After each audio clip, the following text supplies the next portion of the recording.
First media మిత్రులకు, ఇక్కడ ఉన్నట్లాంటి నాతో ఉన్నట్లాంటి ఆఫీసర్స్కు అందరు కూడా నా తరఫున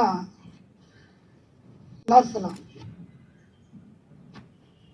అదే ఇప్పుడున్నట్లాంటి పరిస్థితులలో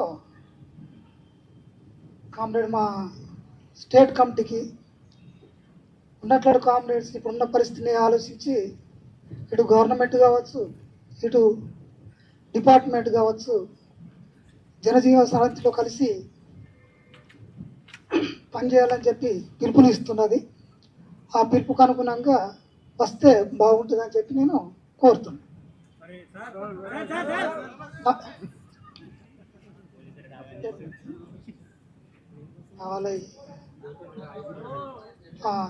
మా స్టేట్ కమిటీ ఇన్ఛార్జి ఇప్పుడు దామోదరు, తర్వాత వెంకన్న ఉన్నాడు.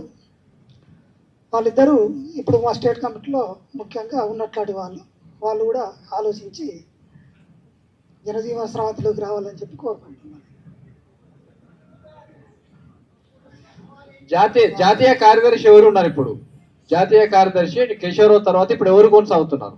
ఇప్పుడు అది మా దగ్గరికి అయితే రాలేదు అట్లాంటి ఏమో, ఇప్పుడు ఎవరు అనేది తెలియదు. అంటే మీరు ఎవరు చెప్పిస్తారని అయ్యారా? అంటే పార్టీకి చెప్పిస్తారని అయ్యారా, లేకుంటే మీ అంతలు మీరు వచ్చారా, లేకుంటే స్టేట్ పిలుపు మేరకు బయటకు వచ్చారా? ఎట్లా? మేము పార్టీకి చెప్పే వచ్చినాం. మేము పార్టీకి చెప్పి మేము సిలిండర్ పోతున్నాం అని చెప్పి వచ్చినాం. మేము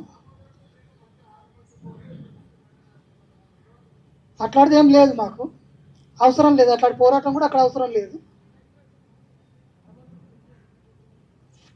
చెప్పే వచ్చినాం మేము.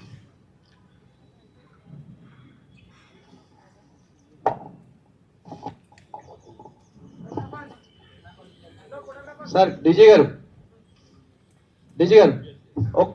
నెక్స్ట్ వేరే క్వశ్చన్ చేసా రమేష్ ఇట్లా మిమ్మల్ని సార్ కేటీఆర్ గారు మాట్లాడుతూ కాకి బుక్ కావచ్చు ఇట్లా కొన్ని అనుచిత వ్యాఖ్యలు చేశారు. దీని మీద మీరు లీగల్ యాక్షన్ తీసుకుంటారా లేక ఫర్దర్ ఎలా వెళ్ళి? ఇప్పుడు ఇది సందర్భం వేరు, సమయం వేరు. అది ఏ సందర్భంగా క్వశ్చన్ అడగాలి కానీ అది రామాయణంలో పిడికలు పెట్టి చేస్తా అంటే ఇట్లా సార్. అందుకే మేము అడిగాను సార్, వేరే క్వశ్చన్ అడగాల్సి అని. లేదు, నాకు తెలియదు ఏ క్వశ్చన్ అడుగుతున్నావు, దీనికి సంబంధించిన క్వశ్చన్ అడుగుతున్నాను నేను. ఇప్పుడు